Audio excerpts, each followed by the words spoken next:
Is your check engine light still on even after you cleared the codes? Don't worry, you're not alone. In today's video, I'll show you exactly how to fix and reset that stubborn check engine light for good, so you can drive with peace of mind. If you want easy to follow tips to save money and keep your car running smoothly, make sure to subscribe and hit that notification bell. First, let's quickly understand why the check engine light might come back after clearing the codes.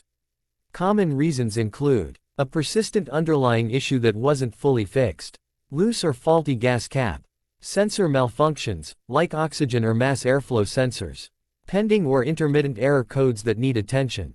Here's how to fix and reset your check engine light properly. Diagnose the problem. Use an OBD2 scanner to read all active and pending trouble codes. Don't just clear them, note them down. Fix the root cause. Address the specific problem the codes point to. It could be a sensor replacement, tightening the gas cap, or repairing a vacuum leak. Clear the codes again. After repairs, use the scanner to clear the trouble codes.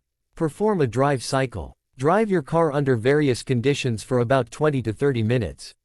This allows the onboard computer to recheck all systems. Monitor the check engine light.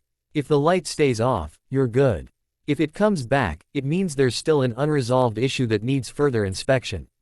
A few pro tips. Always use a quality OBD2 scanner with live data monitoring. Check your gas cap first, it's a simple fix that often gets overlooked. Keep your vehicle's maintenance up to date to prevent recurring issues. If this video helped you fix your check engine light, please give it a thumbs up and share it with friends. Don't forget to subscribe for more DIY car repair tutorials. Thanks for watching. Drive safe and see you in the next video.